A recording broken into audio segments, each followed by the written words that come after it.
Bonjour à toutes et à tous.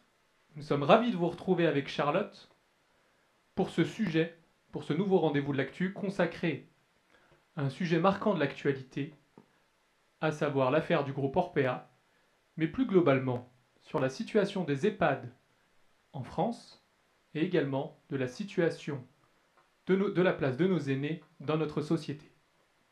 En effet, le 26 janvier dernier a été publié l'ouvrage de journaliste d'investigation Victor Castanet, intitulé Les Fossoyeurs, révélations sur le système qui maltraite nos aînés, un ouvrage qui a fait suite à plus de 3 années d'investigation dans le groupe Orpea, leader mondial des EHPAD. Suite à ce scandale médiatique retentissant, différentes auditions ont été menées, à la fois par la ministre déléguée chargée de l'autonomie Brigitte Bourguignon, mais également par l'Assemblée nationale, ou encore une commission d'enquête qui a été diligentée par le Sénat avec des enquêtes administratives engagées par l'IGAS et l'IGF. Les principales allégations extrêmement choquantes qui ont porté autour de cet ouvrage touchent autour de la maltraitance des personnes âgées résidentes, allant de la dénutrition, de soins non prodigués, de prestations rationnées ou encore de manque de personnel. Également, a pu être mis en exergue dans cet ouvrage l'optimisation des coûts par de la rentabilité financière avec l'utilisation de fonds publics, notamment par le système de remise de fin d'année. L'ouvrage a mis également en exergue l'insuffisance des contrôles engagés dans ces établissements, notamment inopinés. Bien sûr, le statut privé lucratif du groupe Orpea interroge, notamment le fait qu'il soit coté en bourse avec le précédent PDG du groupe qui a été mis en examen pour délit d'initié, mais ce statut ne sera pas le seul prisme de notre intervention et analyse ce jour. En effet, ces problématiques peuvent toucher tout type de structure, à la fois privé non lucratif, mais également public. Pour rappel, qu'est-ce qu'un EHPAD? C'est une maison de retraite médicalisée. Mais la question également sous-jacente, c'est que doit être un EHPAD? Est-ce un lieu de vie dans lequel on soigne ou un lieu de soins dans lequel on vit? Malheureusement, force est aujourd'hui de constater que l'EHPAD n'est ni tout à fait l'un, ni tout à fait l'autre. Les résidents nécessitent de plus en plus de soins, et leur prise en soin est de plus en plus complexe, au regard de la coexistence au sein d'un même établissement de résidents au profil très différents. Ainsi, dans notre intervention avec Charlotte aujourd'hui, nous avons fait le choix de ne pas circonscrire le sujet uniquement aux EHPAD privés, bien que ce soit eux qui soient actuellement dans la lumière. Nous avons véritablement décidé d'aborder ce sujet dans une approche globale, à travers tout d'abord la question de la prise en soin des résidents dans les EHPAD, puis dans un second temps, de la question de la place des aînés dans notre société française à horizon 2030. Toutefois, au regard du temps qui nous est contraint, nous ne pouvons prétendre à l'exhaustivité sur un tel sujet, qui est plus largement celui de la dépendance et qui est une thématique éminemment large. Alors Charlotte, sous quel angle et autour de quelle problématique notre intervention va-t-elle être articulée? En effet, Pierre, c'est une question éminemment complexe. Et pour la traiter, nous avons choisi d'aborder la problématique sous cet angle. Donc, faut-il refonder le système de prise en soin des personnes âgées dépendantes et, dans le même temps, repenser l'inclusion de nos aînés dans notre société? Alors, pour répondre à cette question, nous verrons tout d'abord dans une première partie que les EHPAD français représentent un modèle qu'on a décidé de qualifier en voie d'épuisement et confronté à de nombreux dysfonctionnements, avant de considérer que le système français de la dépendance nécessite d'engager des réformes structurelles et de repenser la place de nos aînés dans notre société, comme tu l'indiquais Pierre, à horizon 2030, soit dans seulement 8 ans, date à laquelle notre pays comptera près de 20 millions de personnes âgées de plus de 60 ans, dont 3 millions de personnes âgées en perte d'autonomie. Alors tout d'abord, nous avons constaté qu'il fallait déjà procéder à un état des lieux et à un diagnostic des différents types de structures. Donc, comme vous pouvez le voir, les structures sont à dominante publique, mais on compte toutefois près de 24% d'établissements privés à but lucratif, ce qui constitue quand même une proportion très importante dans le parc français. Dans ces établissements, ce sont près de 600 000 résidents qui résident chaque jour, et dans ces près de 7 500 EHPAD en 2020, Et pour répondre à cette demande importante, on assiste à une évolution des places qui, entre 2011 et 2015, était de 35 000, donc ce qui quand même est une proportion très, très importante. Concernant le profil de ces résidents, ce sont majoritairement des femmes en raison de leur espérance de vie. Il y a également une forte proportion de personnes très âgées, de plus de 90 ans, et de personnes également souffrant de maladies neurodégénératives. Selon France Alzheimer, ce serait près de 70 à 80% des résidents qui seraient également atteints de troubles cognitifs, ce qui représente un enjeu de soins très important dans ces établissements. Maintenant, sur un versant un peu plus gestionnaire, si je puis dire, considérons le financement. Alors, il y a 3 sections de financement dans les EHPAD. Tout d'abord, un forfait soins qui sert notamment au financement des ETP des médecins, des auxiliaires médicaux. Ensuite, un forfait dépendance qui sert notamment au financement des ETP d'agents de service et des aides-soignants. Et enfin, un forfait hébergement qui, lui, sert notamment à financer l'administration, la restauration ou encore l'animation, par exemple. Concernant le forfait soins, la CNAM finançait 28% du budget global des EHPAD en 2019. Ça représente une somme très importante et qui pose des questionnements relatifs au contrôle de l'utilisation de ces fonds publics. En effet, notamment dans les EHPAD privés lucratifs, comme le groupe Corian, ce serait près d'un quart du chiffre d'affaires qui serait financé par cette dotation soins, d'où l'importance de vraiment engager des contrôles sur ces financements. Concernant maintenant le niveau de dépendance des résidents, on constate que ce sont près de la moitié des résidents qui sont de niveau GIR 1 à 2, soit en situation de dépendance sévère, d'où la nécessité, vous en doutez, d'avoir un accompagnement important pour ces personnes, alors qu'aujourd'hui, les ETP sont relativement restreints dans ces établissements, puisque l'on compte à l'heure actuelle près de 377 000 ETP, dont moins de 1% de médecins, 11% d'infirmiers et 33% d'aides-soignants. Pourtant, l'étude Pathos pointe le fait que le nombre d'ETP requis pour s'occuper d'une personne en GIR 1 est de 78 ETP pour 100 places. Ça, c'est vraiment dans l'idéal, puisqu'on se rend compte qu'actuellement, les ratios sont bien en deçà. 67 ETP pour 100 places dans le public, 60 ETP pour 100 places dans le privé non lucratif, et seulement 57 ETP pour 100 places dans le privé lucratif, ce qui questionne quant à la qualité des soins, mais également quant à la qualité du lien, puisqu'il y a aussi tout le versant lien avec la personne dans sa globalité. Il existe également une forte variabilité des ratios entre les départements, puisque par exemple dans la Marne, on est à 51,6 ETP pour 100 places, contre 71,5 ETP pour 100 places dans l'Isère. Donc après avoir succinctement exposé cet état des lieux, je vais laisser le soin à mon collègue Pierre d'aborder l'existence des nombreuses carences générées par le modèle actuel des EHPAD français. Merci Charlotte. Effectivement, on a pu identifier différents facteurs aggravants autour de ces carences et ces dysfonctionnements au sein de ces établissements et de l'activité des EHPAD. Tout d'abord, autour d'un premier facteur important, l'absentéisme. La moyenne nationale d'absentéisme sur ce secteur d'activité autour des EHPAD s'élève à plus de 10%. Elle peut aller jusqu'à 20% dans certains établissements.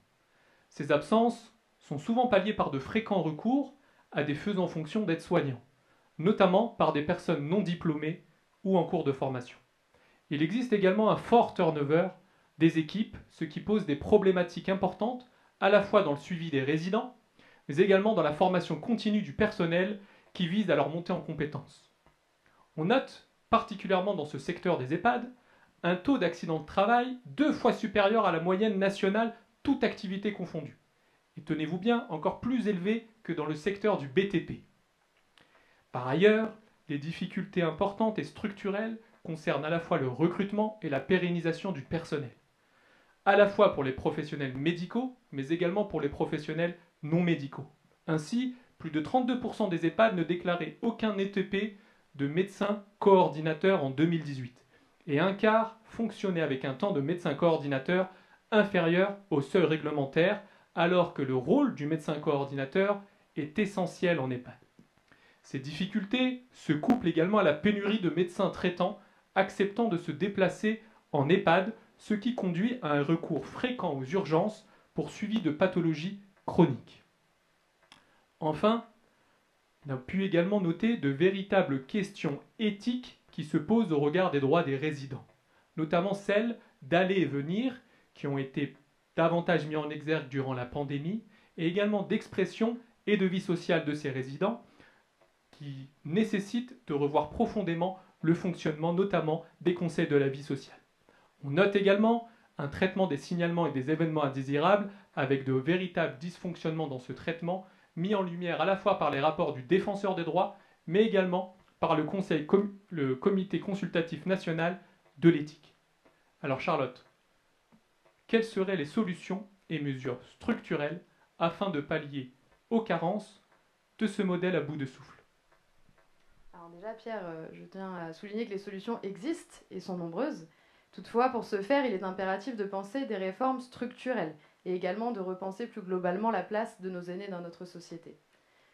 En ce sens, l'EHPAD de demain doit devenir un lieu de vie et de service au cœur du territoire et s'inscrire pour ce faire autour d'une gouvernance et d'un financement profondément renouvelés. En effet, au lendemain de la crise du Covid-19, qui a causé, je le rappelle, près de 34 000 décès entre mars 2020 et mars 2021, ainsi que des conséquences psychologiques très importantes, il nous paraît nécessaire de faire le bilan. Alors le gouvernement a certes engagé des soutiens financiers conjoncturels très importants à travers les investissements du Ségur de la santé, et également des soutiens financiers structurels à travers les nombreuses revalorisations salariales. Toutefois, cela nous paraît actuellement insuffisant.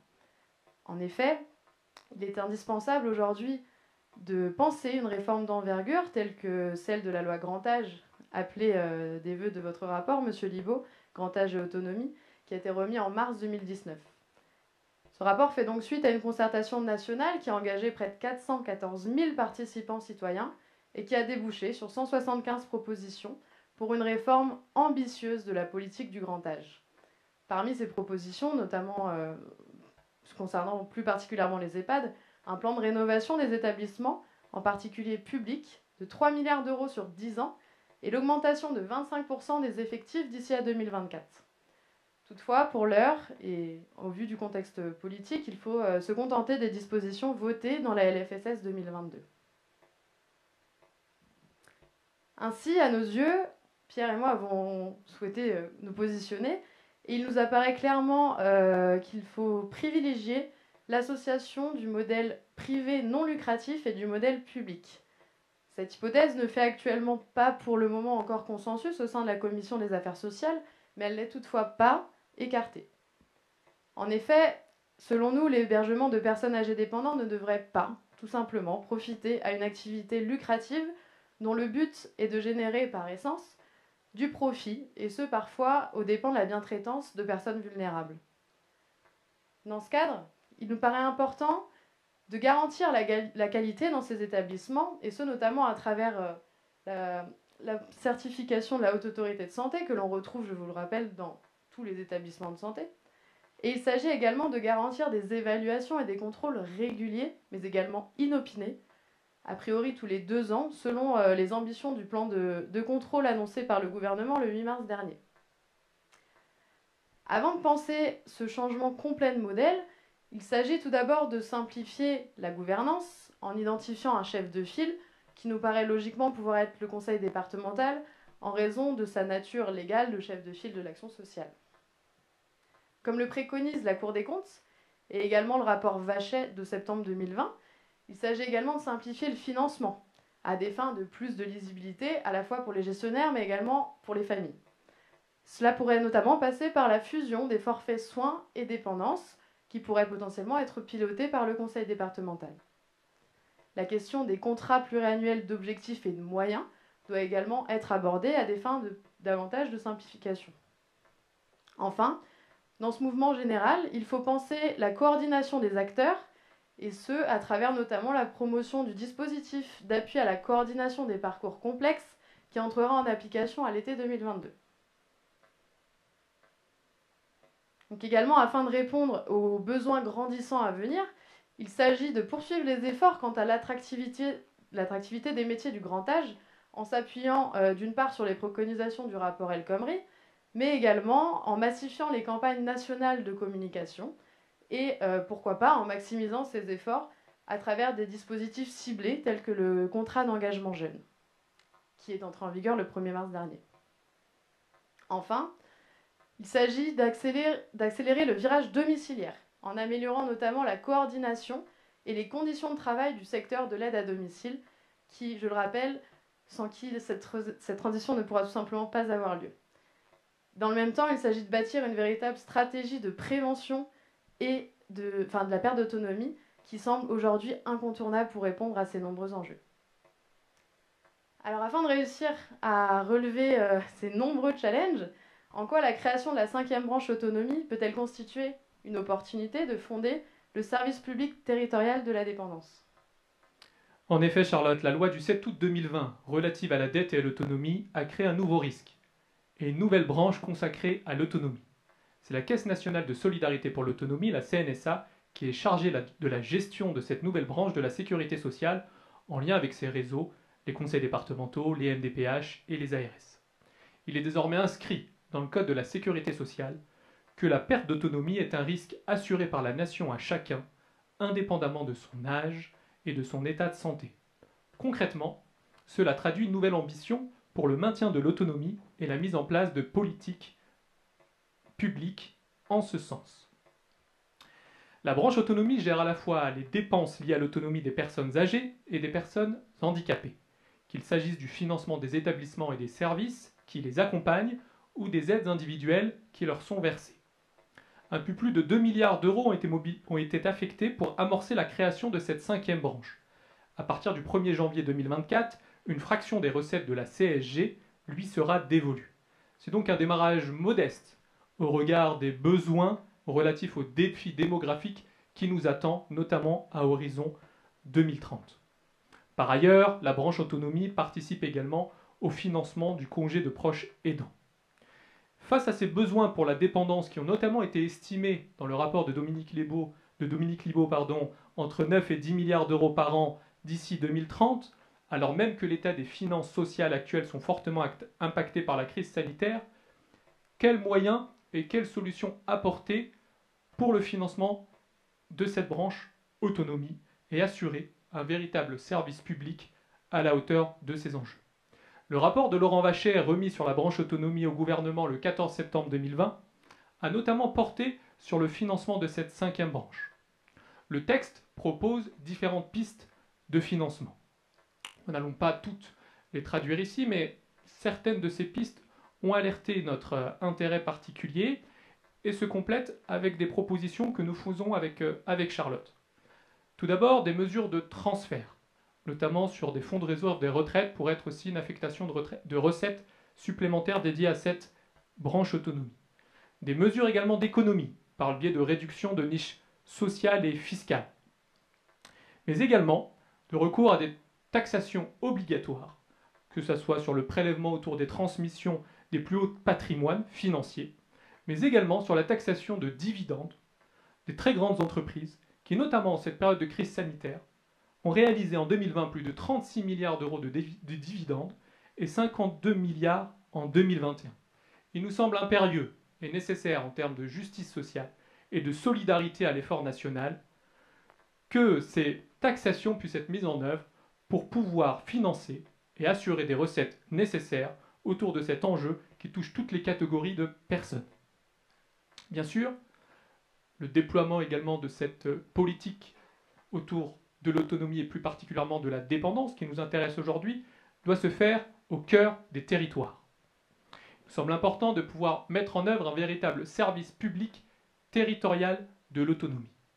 Particulièrement en ce qui concerne le volet autour de la dépendance et des personnes âgées dépendantes, il nous semble intéressant et important de mettre en place un véritable pilote unique, qu'a rappelé tout à l'heure Charlotte, mais également autour de ce pilote unique, un guichet unique, à la fois pour les personnes âgées et également pour leurs familles et leurs aidants.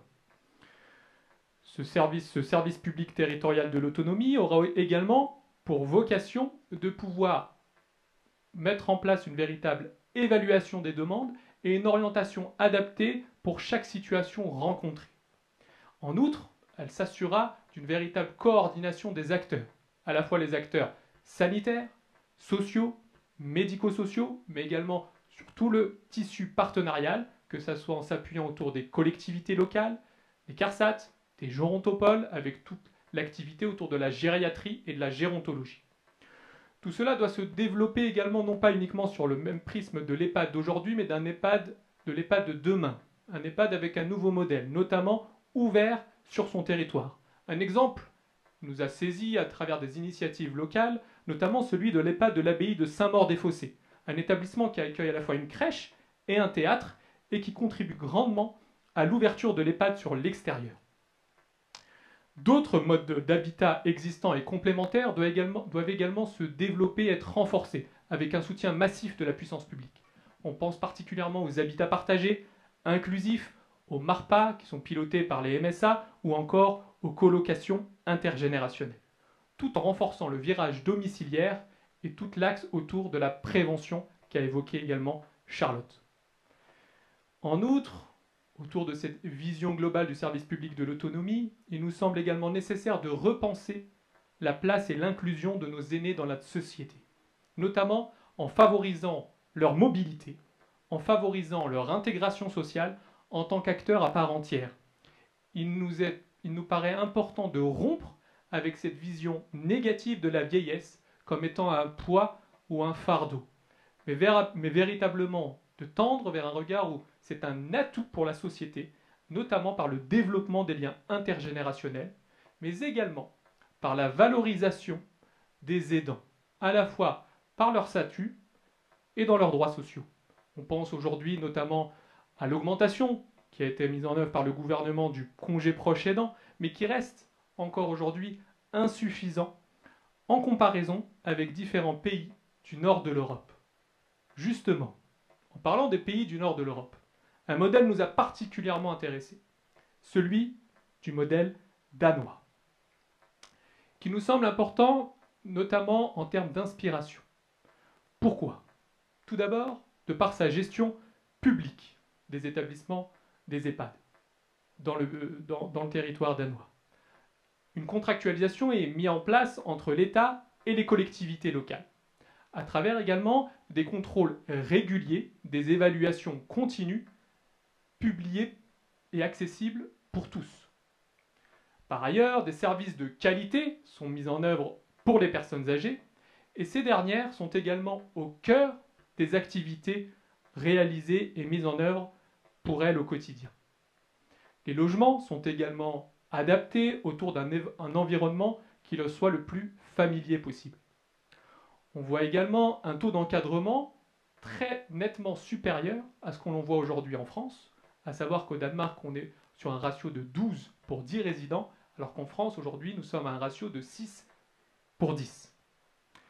Comme vous pouvez le constater, ça se traduit également par un effort significatif de la part de la richesse nationale du Danemark sur l'enjeu de la dépendance. On est aujourd'hui à 2,7% du PIB consacré à cet enjeu, alors que la France aujourd'hui y consacre 1,7% du PIB.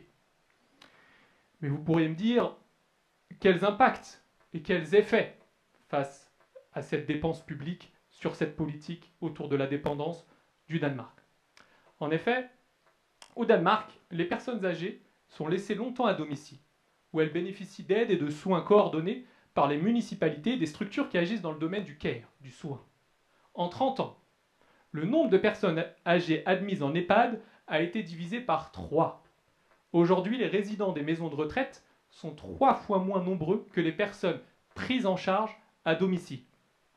Être chez soi est à la fois plus agréable pour les personnes concernées et 5 fois moins onéreux pour la collectivité. De plus, les municipalités, en lien avec les associations dédiées, organisent différentes réunions, des activités structurées autour d'un réseau pour les seniors permettant d'entretenir une vie sociale. Un chiffre qui l'illustre très concrètement. En 2021, en pleine crise sanitaire, plus de 90 000 activités ont été organisées allant de la marche nordique jusqu'à la pétanque, en passant par l'initiation Internet ou encore à des cours de danse. Tout cela retarde le moment d'admission en maison de retraite. C'est encore et toujours la même idée, entretenir les capacités d'autonomie. Charlotte, à l'issue de notre intervention, en guise de conclusion, quels enseignements tirer de ce sujet crucial pour notre société? Alors, ces enseignements sont éminemment larges et complexes, mais ce qu'il faut, à mon sens et à notre sens, garder à l'esprit, c'est que cette politique du grand âge constitue aujourd'hui un immense défi qu'il va nous falloir collectivement relever. En effet, bâtir le service public territorial de l'autonomie, c'est répondre tout d'abord à un besoin incontournable au regard de l'enjeu démographique, qui, je le rappelle, dans près de 8 ans, comptera près de 20 millions de personnes âgées de plus de 60 ans et 3 millions de personnes âgées en perte d'autonomie. Et également, créer ce service public territorial de l'autonomie apparaît indispensable au regard de notre pacte social, puisque la solidarité entre les générations représente une valeur cardinale de notre modèle. À cet effet, engager ces réformes structurelles, c'est répondre à la fois aux besoins des Français, mais également à leurs vœux, puisque selon le baromètre d'opinion 2020 de l'adresse, ce sont 64% de Français qui sont demandeurs d'une prise en charge financière par les pouvoirs publics de la perte d'autonomie. Ces questions sont donc éminemment politiques, et c'est pourquoi elles doivent trouver leur place dans le débat démocratique, et c'est ce que nous souhaitions aborder avec Pierre afin de clôturer ce rendez-vous de l'actu. En effet, Charlotte, dans notre société vieillissante, la préservation de l'autonomie, la prévention de son déclin, la prise en soin de nos concitoyens les plus âgés dans un système sanitaire organisé devrait être au premier rang des préoccupations de l'État. Il est de notre responsabilité à tous que cela le devienne, car cela concerne aujourd'hui nos grands-parents, nos parents, mais cela nous concernera nous demain ainsi que nos enfants. Alors comment placer cet enjeu comme un enjeu fort de société? Il nous semble incontournable de le placer au cœur de cette élection présidentielle.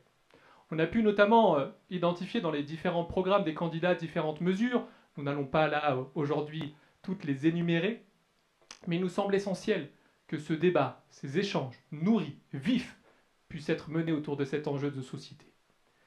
Alors qui de mieux que le N3S et ses élèves engagés pour pouvoir proposer d'animer ces débats, ces échanges autour de ce sujet majeur de protection sociale, ici même à Saint-Étienne, devant la nation, avec les différents candidats qui le souhaiteront, un débat qui sera direct, clair, sans complaisance, mais toujours avec bienveillance. Et comme nous le fait remarquer dans une réflexion profonde et aiguisée Simone de Beauvoir, on reconnaît le degré de civilisation d'une société à la place qu'elle accorde à ces personnes âgées. Nous vous remercions. Merci beaucoup.